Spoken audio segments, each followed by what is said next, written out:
sempurna, firman-Nya yang menguatkan kita untuk hadapi dunia. Kasih-Nya mengajarkan kita untuk jadi sempurna.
Shalom, sekali lagi shalom milenial. Haleluya, puji nama Tuhan. Di bulan yang penuh kasih ini, biarlah kita bersyukur karena Tuhan sudah lebih dulu mengasihi kita, amin. Sebelum kita mulai ibadah kita hari ini, mari kita satukan hati, kita berdoa. Terima kasih Tuhan Yesus, terima kasih Roh Kudus Tuhan buat penyertaan-Mu bagi setiap kami Yesus. Buat kasih-Mu Tuhan, buat kelimpahan yang telah kami terima ya Bapa. Kami bersyukur Tuhan, kami terlebih lagi bersyukur karena Tuhan lebih dulu mengasihi setiap kami ya Bapa.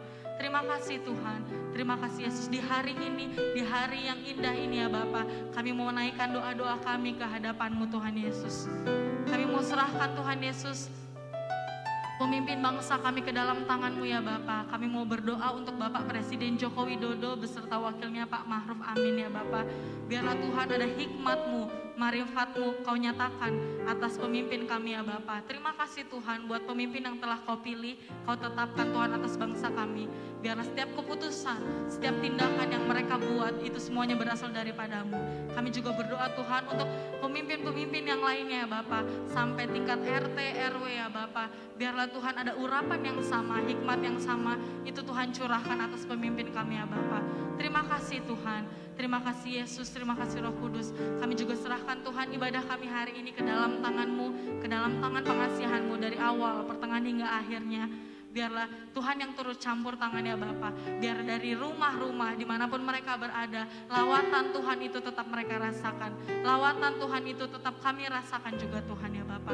Terima kasih Tuhan. Hanya di dalam nama Tuhan Yesus kami siap mau melompat bagi nama-Mu. Mari sama-sama kita katakan amin. Beri sorak-sorai bagi nama Tuhan. Katakan haleluya.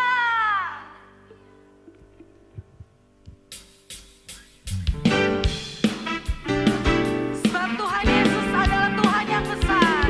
Biarlah Tuhan layak terima pujian bagi setiap kami. Besarlah Tuhan dan layak dipuji. Besarlah nama-Nya, kekal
lebih lagi Tuhan Yesus.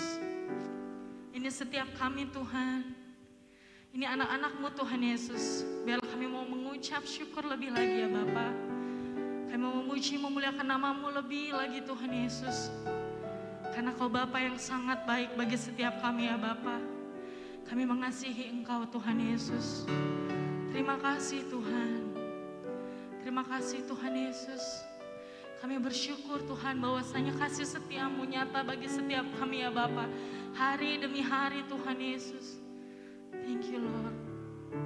Biarlah lagu ini menjadi doa bagi setiap kami Tuhan Yesus.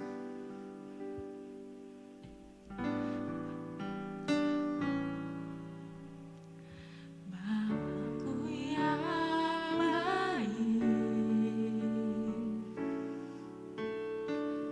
Kau sangat ku cinta, lebih dari segalanya di dalam hidupku.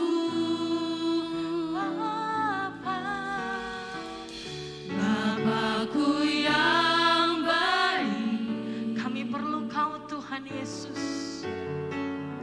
Engkau yang ku perlu,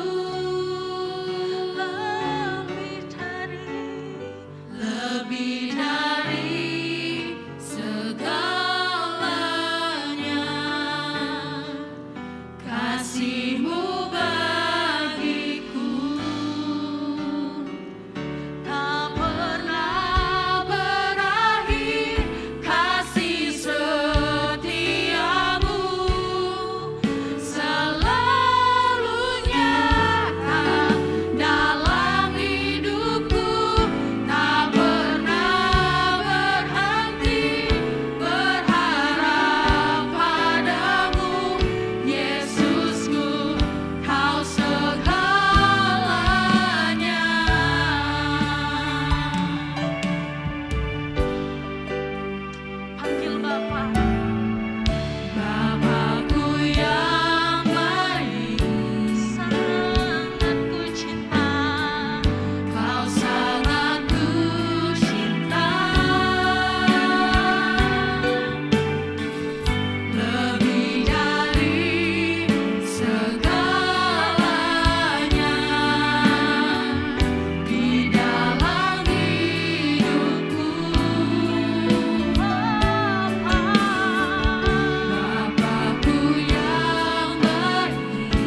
Shalom semuanya.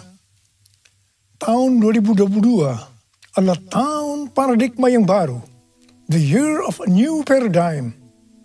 Definisi paradigma menurut Kamus Besar Bahasa Indonesia adalah model dan juga kerangka berpikir.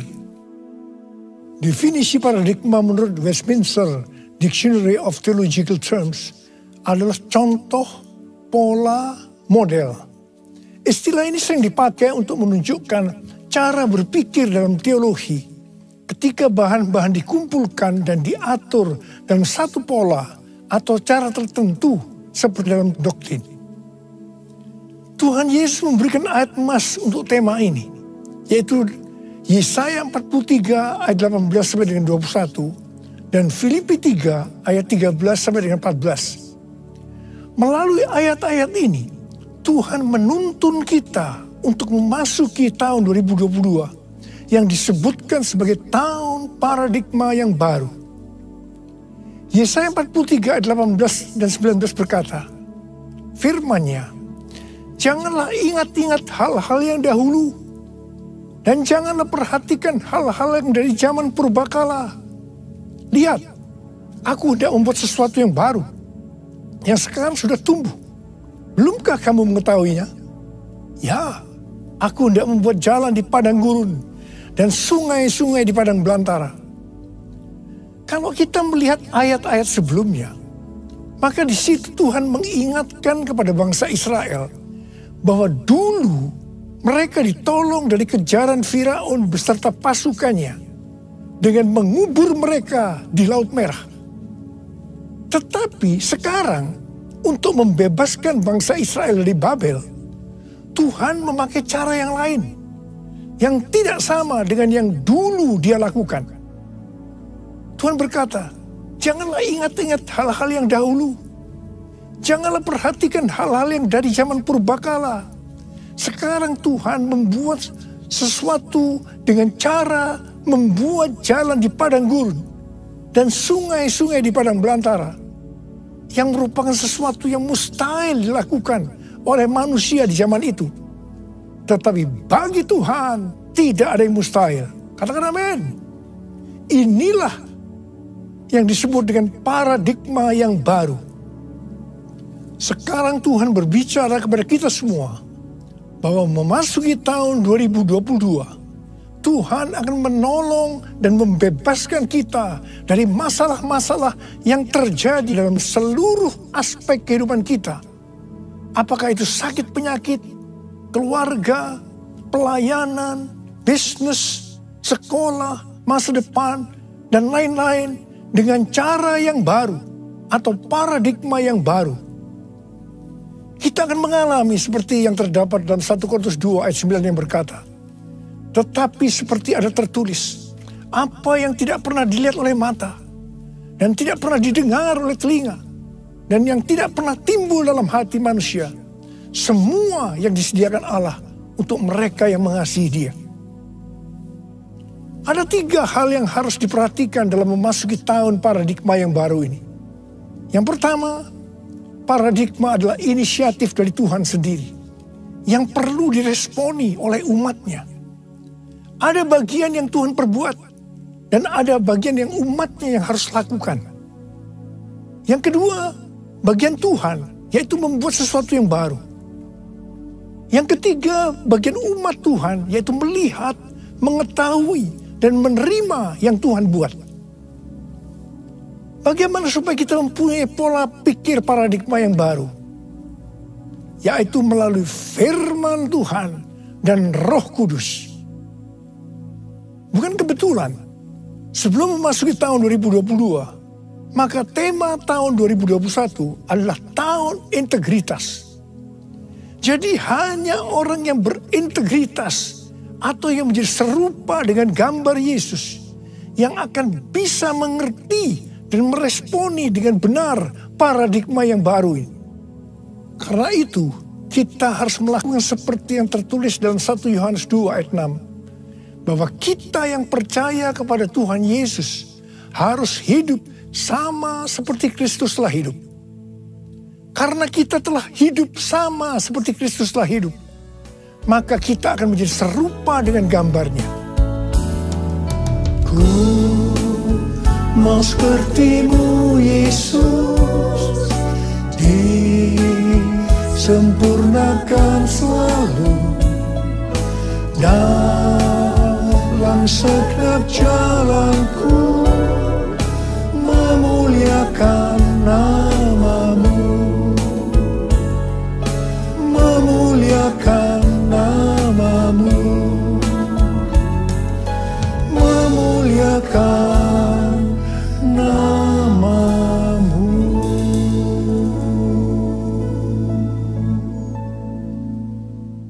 Rasul Paulus mengingatkan kita melalui Filipi 3 ayat 13 dan 14 yang berkata, saudara-saudara, aku sendiri tidak menganggap bahwa aku telah menangkapnya. Tetapi ini yang kulakukan. Aku melupakan apa yang telah di belakangku dan mengarahkan diri kepada apa yang di hadapanku. Dan berlari-lari kepada tujuan untuk memperoleh hadiah, yaitu panggilan surgawi dari Allah dalam Kristus Yesus.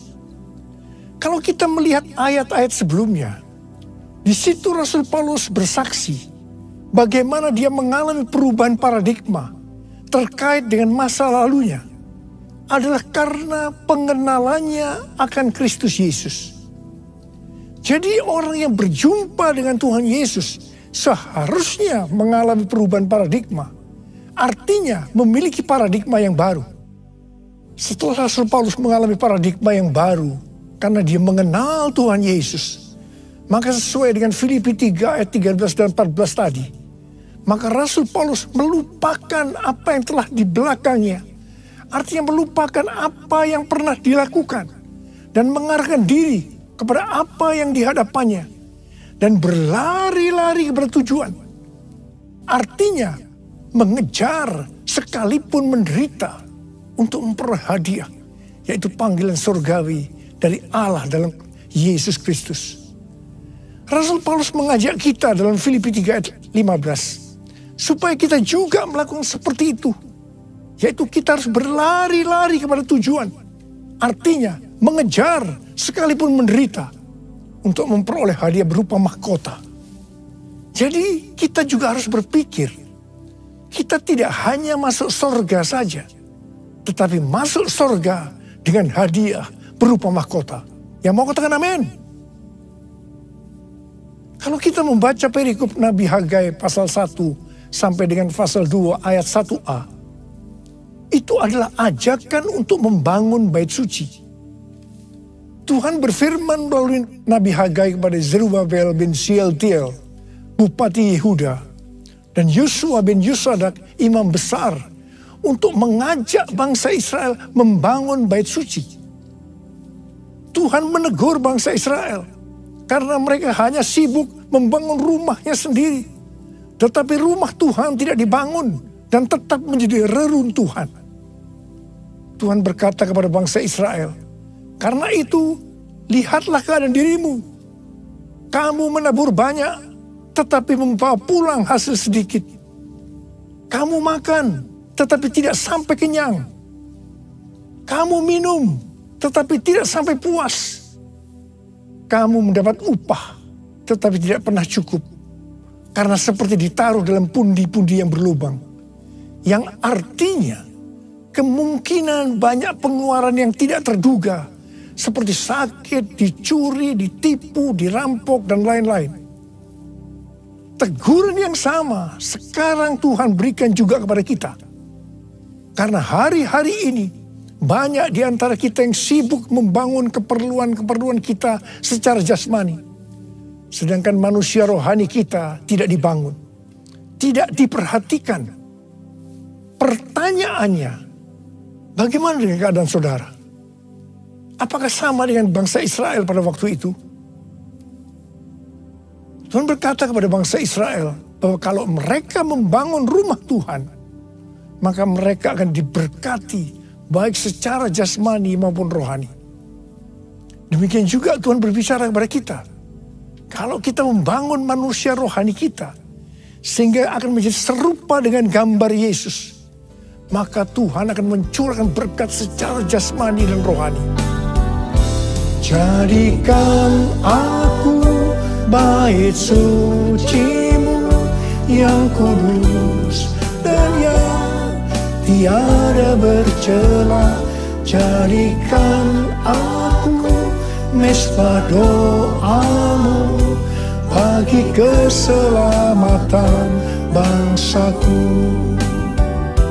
bagi keselamatan bangsaku,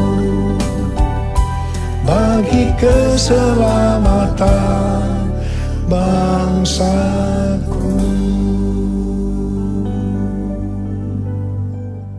Tuhan mengingatkan kita bahwa paradigma yang lama, yaitu pola pikir duniawi yang berdampak pada kehidupan duniawi, akan berujung kepada kebinasaan. Karena itu, miliki dan hidupi paradigma yang baru, sehingga kita akan menjadi serupa dengan gambar Yesus. Kita akan menjadi orang yang berintegritas. Kita akan menjadi orang yang mencari dan memikirkan perkara-perkara yang di atas, bukan yang di bumi. Sehingga pada saat Tuhan Yesus menjemput kita gerejanya, kita akan ikut dalam pengangkatan dan masuk surga dan akan bersama-sama dengan Tuhan Yesus selama-lamanya. Kembali kepada ayat emas yang Tuhan berikan kepada kita dalam Yesaya 43 ayat 21 yang berkata, umat yang telah kubentuk bagiku akan memberitakan kemasyuranku. Tuhan akan menolong kita dalam seluruh aspek kehidupan kita untuk memasuki tahun 2022 dengan paradigma yang baru. Karena kita adalah umat Tuhan. Dan kita diminta untuk memberitakan kemasyuran Tuhan. Kita harus menyelesaikan amanat agung dalam era Pentakosta ketiga ini. Yang mau katakan amin? 1 Petrus 2 ayat 9 berkata, tetapi kamulah bangsa yang terpilih, imamat yang rajani, bangsa yang kudus, umat kepunyaan Allah sendiri, supaya kamu memberitakan perbuatan-perbuatan yang besar dari Dia, yang telah memanggil kamu keluar dari kegelapan kepada terangnya yang ajaib. Ingat, tugas utama kita adalah memberitakan perbuatan-perbuatan yang besar dari Dia. Tugas kita untuk menyelesaikan atau menuntaskan amanat agung. Kamulah bangsa yang terpilih, imamat rajani, bangsa yang kudus, umat kepunyaan Allah, memberitakan perbuatannya yang memanggil engkau dari gelap pada terangnya yang ajaib. Arti imamat yang rajani adalah yang pertama, imam kepunyaan raja atau imam yang melayani raja. Jadi kita melalui Tuhan Yesus Kristus sudah menjadi imam di hadapan Allah. Yang artinya kita melayani Dia, Raja di atas segala raja, untuk taat kepada segala perintahnya, untuk menyenangkan hatinya. Dan arti yang kedua dari imamat yang rajani adalah status kita sebagai imam dan raja, sesuai dengan Wahyu 5 ayat 10 yang berkata, dan engkau telah membuat mereka menjadi suatu kerajaan dan menjadi imam-imam bagi Allah kita. Dan mereka akan memerintah sebagai raja di bumi. Semua ini terjadi karena sesuai dengan Wahyu 5 ayat 9 yang berkata, bahwa kita sudah dibeli dengan darah Yesus. Pertanyaannya, dibeli dari siapa? Sesuai dengan Kisah Para Rasul 26 ayat 18. Bahwa sebelum kita percaya kepada Tuhan Yesus, kita di bawah kuasa iblis. Jadi kita dibeli dengan darah Yesus dari tangan iblis. Ingat, kita adalah milik Tuhan Yesus. Kita sudah dibeli dengan harga yang mahal, yaitu darah Tuhan Yesus. Setelah itu, Tuhan Yesus membuat kita menjadi suatu kerajaan. Dan kita menjadi imam bagi Allah kita. dan memerintah sebagai raja di bumi. Memerintah sebagai raja di bumi itu artinya, yang pertama, menyatakan kuasa Roh Allah seperti yang dilakukan oleh Tuhan Yesus dan mengusir setan, melenyapkan penyakit, menghardik badai. Jadi kita diberikan kuasa untuk melakukan hal-hal itu. Yang kedua, memerintah sebagai raja di bumi itu artinya menyatakan kehendak Allah dengan memberitakan keselamatan dan pengampunan dosa. Matius 16 ayat 19 berkata, "Kepadamu akan kuberikan kunci kerajaan sorga. Apa yang kau ikat di dunia ini akan terikat di sorga. Dan apa yang kau lepaskan di dunia ini akan terlepas di sorga." Dan yang ketiga, memerintah sebagai raja di bumi itu artinya memerintah sebagai raja di bumi bersama Kristus dalam kerajaan 1000 tahun. Wahyu 20 ayat 6 berkata, "Berbahagia dan kuduslah ia yang mendapat bagian dalam kebangkitan pertama. Kematian yang kedua tidak berkuasa lagi atas mereka. Tetapi mereka menjadi imam-imam Allah dan Kristus. Dan mereka akan memerintah sebagai raja bersama-sama dengan dia 1000 tahun lamanya." Haleluya! Mungkin ada di antara kita yang tidak sadar betapa dahsyat kuasa yang Tuhan berikan kepada kita. Mungkin ada di antara kita yang hidupnya selalu dalam kekalahan. Mungkin dalam masa pandemi ini terlalu banyak masalah-masalah yang kita hadapi. Sehingga ada yang tawar hati. Dan Tuhan ingatkan kepada kita dalam Amsal 24 ayat 10 yang berkata, "Jika engkau tawar hati pada masa kesesakan, kecillah kekuatanmu. Bangkitlah dan ingatlah bahwa kita adalah imamat yang rajani. Yang artinya kita adalah imam-imam bagi Allah kita. Dan kita memerintah sebagai raja di bumi ini. Kita harus senantiasa hidup dalam kemenangan." Haleluya! Taruh tangan kanan saudara di dada saudara. Katakan bersama saya, "Akulah bangsa yang terpilih, imamat rajani, bangsa yang kudus, umat kepunyaan Allah, untuk memberitakan perbuatannya yang memanggil aku dari gelap pada terangnya yang ajaib." Haleluya! Memasuki tahun 2022, saya katakan bahwa persembahan sulung adalah paradigma yang baru untuk memberkati umatnya, yaitu saudara dan saya. Kalau saudara percaya, katakan amin. Amsal 3 ayat 9 dan 10 berkata, "Muliakanlah Tuhan dengan hartamu dan dengan hasil pertama dari segala penghasilanmu. Maka lumbung-lumbungmu akan diisi penuh sampai melimpah, limpah, limpah. Dan bejana pemerahanmu akan meluap dengan air buah anggurnya." Persembahan sulung untuk tahun 2022 adalah seluruh penghasilan yang didapatkan pada bulan Januari 2022 dan diberikan pada bulan Februari tahun 2022. Dan ini sudah kita lakukan lebih dari 10 tahun. Persembahan sulung adalah hasil pertama yang merupakan hasil terbaik secara kualitas dan kuantitas. Hasil pertama dari gaji kita, bukan sisa-sisa. Ini merupakan referensi dari catatan Amsal 3 ayat 9 dan 10 dari The Apologetics Study Bible.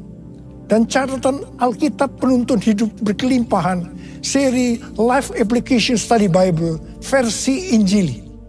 Dalam Alkitab, Tuhan Yesus sendiri yang menyinggung tentang memberikan persembahan dari seluruh penghasilan dari seorang janda miskin dalam Markus 12 ayat 41 sampai 44. Di sini Tuhan Yesus berkata kepada murid-muridnya, "Aku berkata kepadamu, sesungguhnya janda miskin ini memberi lebih banyak daripada semua orang yang memasukkan uang ke dalam peti persembahan. Sebab mereka semua memberi dari kelimpahannya. Tetapi janda ini memberi dari kekurangannya. Semua yang ada padanya, yaitu seluruh nafkahnya. Di sini Tuhan Yesus tidak melihat besarnya jumlah persembahan, tetapi melihat berapa persen dari penghasilan yang dipersembahkannya. Janda miskin ini justru memberikan seluruh penghasilannya. Persembahan ini adalah persembahan yang terbaik. Tuhan Yesus memberikan yang terbaik kepada kita, yaitu nyawanya. Karena itu, kita harus memberikan persembahan yang terbaik buat Tuhan Yesus. Memang, persembahan sulung ini bukan satu paksaan, tetapi merupakan ekspresi ucapan syukur atas kasih, berkat, penyertaan, dan pertolongan Tuhan.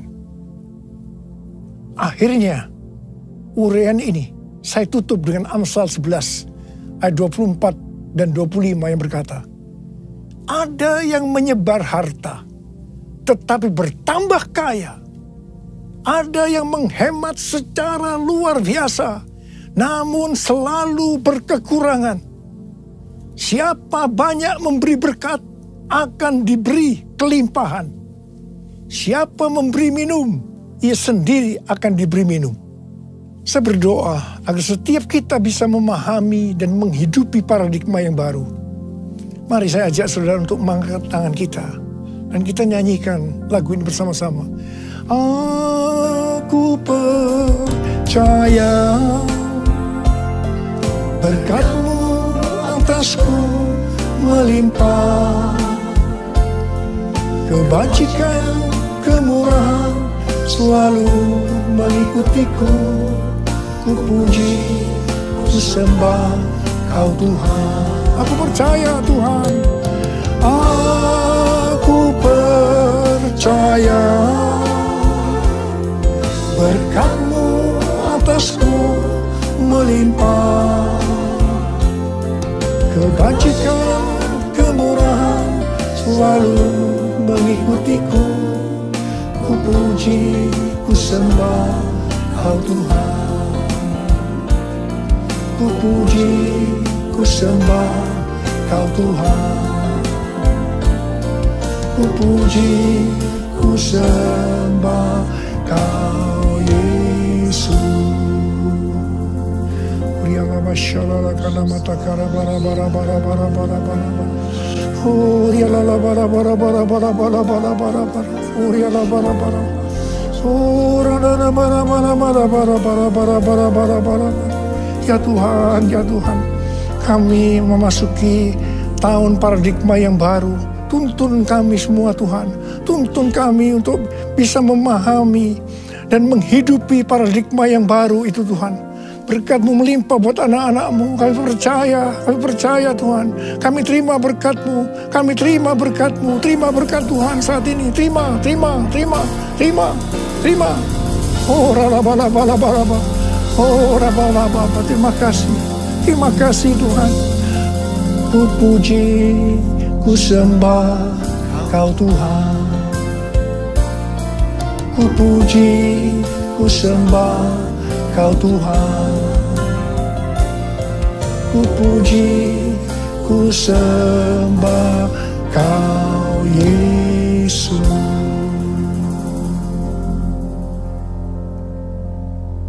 Mari saudara-saudara, kita akan masuk dalam perjamuan kudus. Kita akan mengingat ayat ini. Sebab setiap kali kamu makan roti ini dan minum cawan ini, kamu memberitakan kematian Tuhan sampai Ia datang. Perjamuan kudus adalah perjamuan Tuhan Yesus sendiri. Setiap kali kita masuk dalam perjamuan kudus, Tuhan Yesus selalu berkata, biarlah ini menjadi peringatan akan daku. Karena itu mari arahkan hati kita kepada Tuhan, kepada kebaikan Tuhan Yesus. Supaya kita lebih mengasihi Tuhan Yesus. Supaya kita lebih mengasihi satu dengan yang lain. Mari tundukkan kepala. Bapa, siapakah kami sebelum kami mengenal Engkau? Kami semua orang berdosa. Upah dosa adalah maut, mati. Tapi Engkau yang tidak berdosa telah dijadikan dosa oleh karena kami. Engkau harus turun dari sorga mulia, menjelma menjadi manusia, dan mati ganti kami dengan penderitaan yang luar biasa. Sungguh kalau kami pikirkan ya Tuhan, betapa baiknya Engkau itu. Engkau jadikan kami sebagai anak-anak-Mu. Engkau tuntun, Engkau bela, Engkau lindungi, Engkau berkati kami. Engkau sembuhkan kami. Engkau juga tegur kalau kami berbuat salah. Itu Engkau ya Aba. Itu Engkau ya Aba. Saudara, Tuhan Yesus akan memberkati kita melalui perjamuan kudus. Tapi Tuhan mau kita makan dan minum dengan cara yang benar. Mari, setiap kita introspeksi. Lihat keadaan diri masing-masing. Jangan menyimpan dosa. Kalau Tuhan ingatkan ada dosa yang harus kita selesaikan saat ini, langsung kita minta ampun. Ampuni kami Tuhan. Ampuni ya Tuhan. Ampuni. Tuhan, ampuni kami semua. Ampuni kami semua ya Tuhan, ampuni. Terima kasih ya Bapa. Kami akan masuk dalam perjamuan kudus dengan hati yang penuh ucapan syukur. Dalam nama Yesus kami berdoa. Amin. Sekarang mari saya ajak saudara untuk mengangkat roti di tangan kanan kita tinggi-tinggi. Sebab apa yang telah kuteruskan kepadamu telah aku terima dari Tuhan. Yaitu bahwa Tuhan Yesus pada malam waktu yang diserahkan mengambil roti. Dan sesudah itu ia mengucap syukur atasnya. Ia memecah-mecahkannya dan berkata, inilah tubuhku yang diserahkan bagi kamu. Perbuatlah ini menjadi peringatan akan aku. Saudara kasih Tuhan, bukankah roti yang kita pecah-pecahkan ini adalah persekutuan kita dengan tubuh Kristus? Mari kita makan dalam nama Yesus.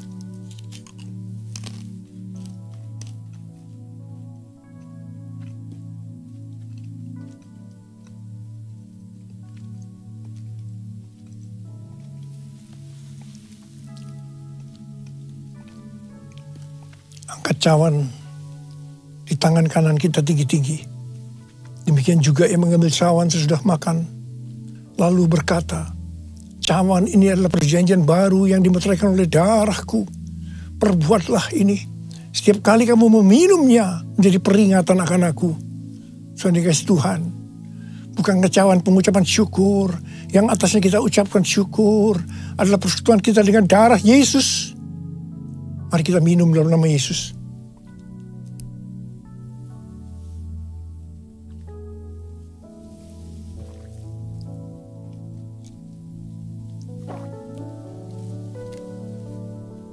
Mari kita angkat tangan kita, ucapkan syukur. Dengan suara, jangan diam. Ucapkan terima kasih, ucapkan syukur. Ya Tuhan, terima kasih. Kami bersyukur ya Tuhan, kami bersyukur. Oh oh terima kasih buat kebaikan-Mu ya Tuhan. Oh Tuhan, terima kasih. Terima kasih ya Abba, terima kasih Kau melihat anak-anak-Mu. Mereka sedang membutuhkan Tuhan hari-hari ini Tuhan. Hari-hari di tengah Omikron yang mulai mengganas di Indonesia. Hamba-Mu akan perkatakan, hai Omikron, dalam nama Yesus, diam, tenanglah. Diam, tenanglah. Diam, tenanglah.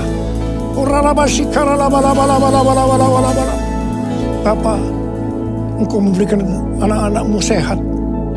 Tidak terpapar ya Tuhan. Berkati anak-anak-Mu. Tidak ada yang berkekurangan. Semua dicukupkan. Malah berkelimpahan dalam berbagai kebajikan. Tuhan, terima kasih. Terima kesembuhan. Terima berkat Tuhan. Terima.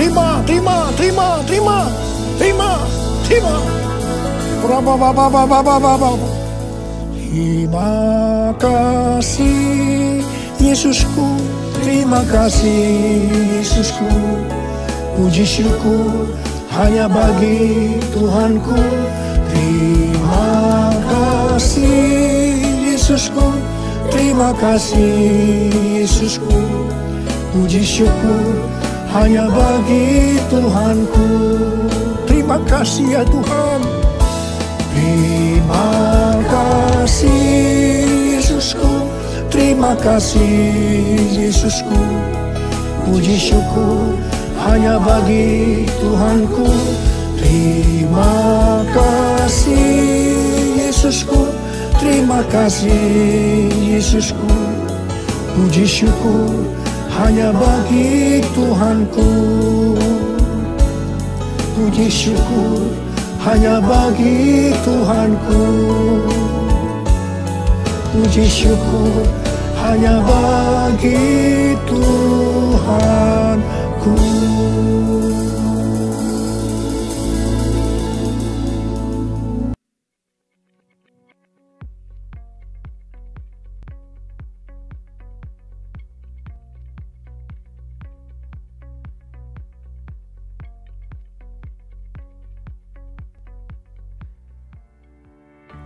Shalom Jemaat Lewi terkasih, berjumpa kembali dengan saya Michelle, akan menyampaikan kegiatan gereja kita dalam Lewi News minggu ini.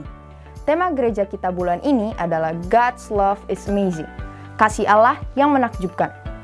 Sehubungan dengan kondisi terkini terkait COVID-19, maka kami menginformasikan ibadah minggu GBI Lewi wilayah Cibubur yang biasanya diadakan secara onsite atau tatap muka, khusus bulan Februari ini akan diadakan secara online di channel Lewi Ministry.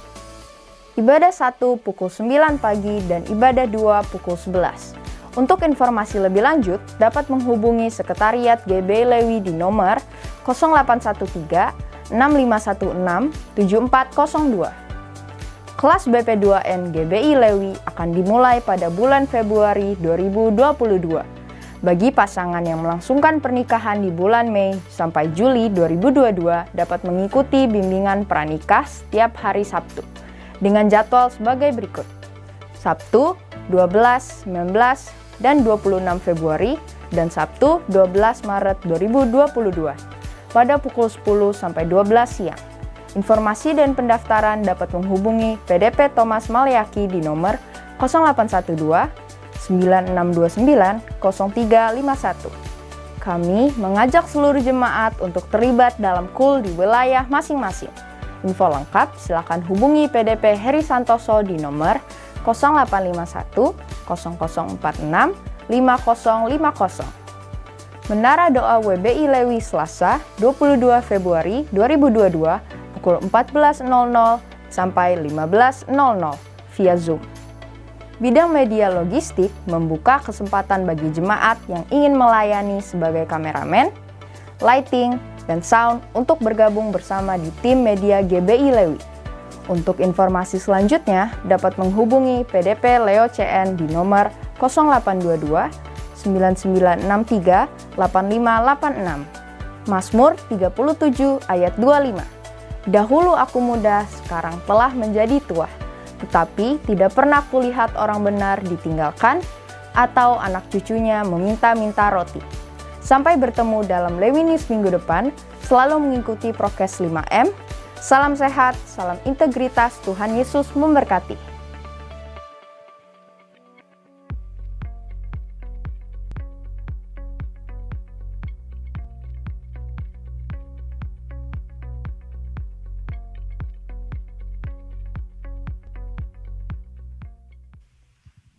Puji nama Tuhan, diberkati dengan firman Tuhan hari ini, amin. Haleluya. Sebentar kita akan memberikan persembahan. Persembahan nanti dapat dilihat di QR Code yang tersedia yang akan muncul di layar. Oke, mari kita berdoa sebelum kita memberikan persembahan.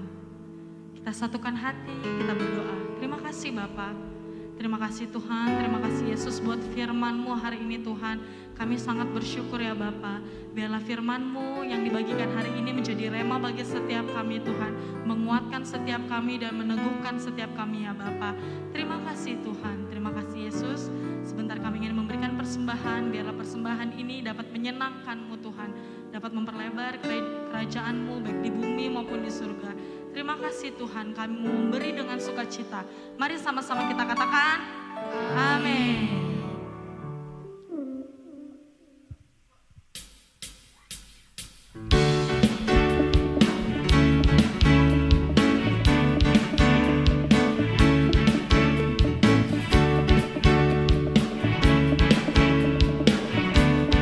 Mari sama-sama kita katakan.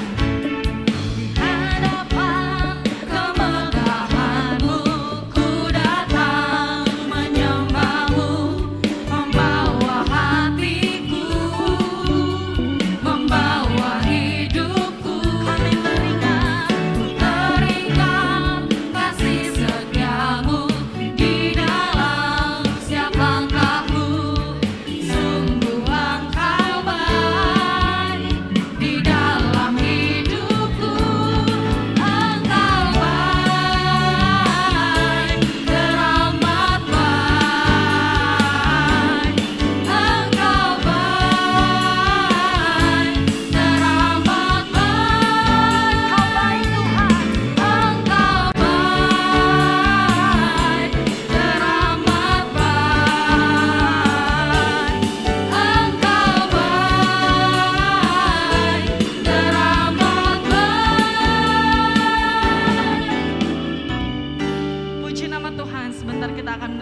Dan terimalah berkat Tuhan. Kasih karunia berlimpah-limpah daripada Allah Bapa dalam Anak yang tunggal Yesus Kristus. Persekutuan yang manis dengan Roh Kudus menyertai saudara sekalian mulai hari ini. Sampai Tuhan Yesus datang menjemput kita di awan-awan dan bahkan sampai selama-lamanya. Yang percaya bersama-sama katakan, Amin.